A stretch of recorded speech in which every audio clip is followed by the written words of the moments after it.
Are you here for this meatloaf? Actually, I've got two meatloaves, and they're both delicious, made in the same amount of time. So good.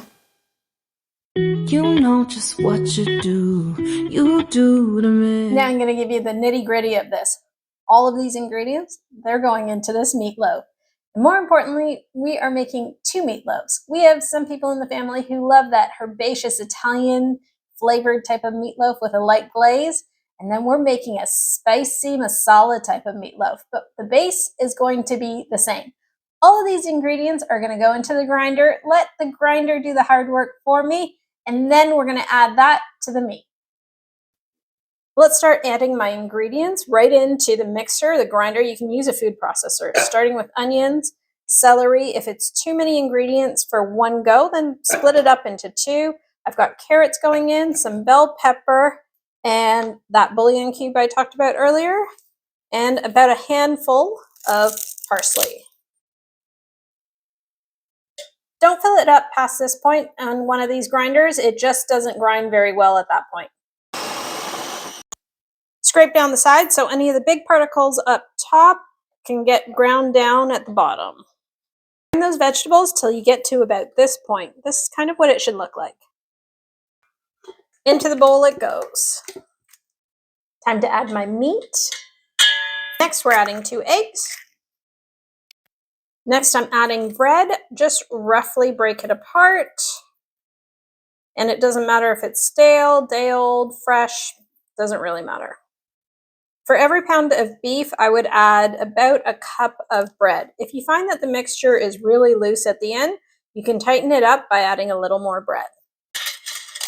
The goal in mixing all of your ingredients is to get all the vegetables from the bottom up to the top and ensure that all of your meat mixture has a little bit of the vegetable and the bread. Easiest way to do this is to pull from the bottom up.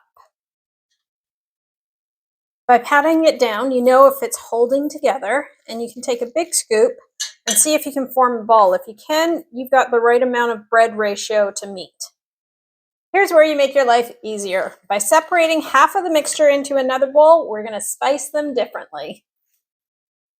Are you team spicy or are you team herbaceous? Okay, for team spicy, we are adding curry powder, cumin, coriander, and chili powder. For team herb, we're adding basil and oregano. If you are doing these combinations, do the mild one first so you don't transfer flavors. So I'm going to do the Italian herb seasoned meatloaf mixture first. Mix that in really well.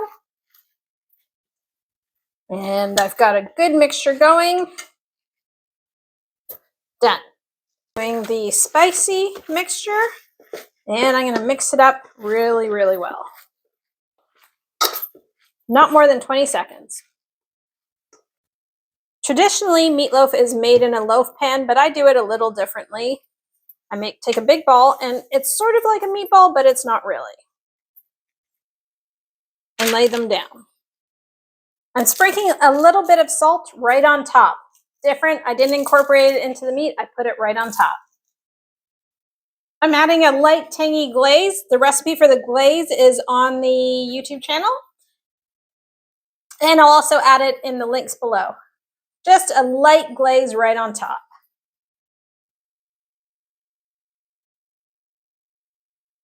You can make this glaze out of just about anything. It really depends on what you want the flavors to highlight. For the glaze on this one, I've actually incorporated in some of those spices, so it'll have more of that spicier taste on top. We've got Team Spicy and Team Savory. No, they're both savory. But these go into the oven at the same time. Just remember which one you put on the left and which one you put on the right. Actually, you can really smell the spices from the spicy one.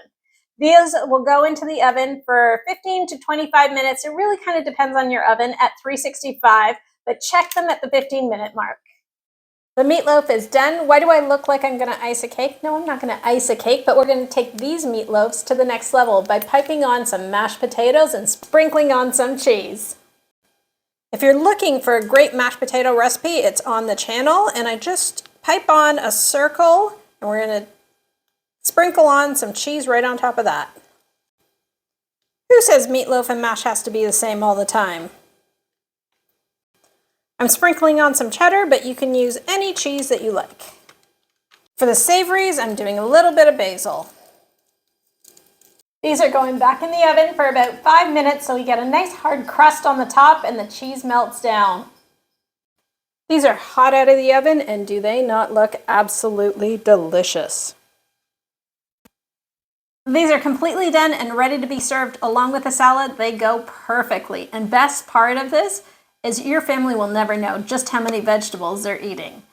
You can also, however, put these into a Ziploc bag, put them in the freezer for up to 6 months, and just pull them out when you have one of those busy nights. If you enjoyed this recipe, please take the time to hit that subscribe button and notification for more great recipes and ideas. I hope to see you soon and have an awesome day.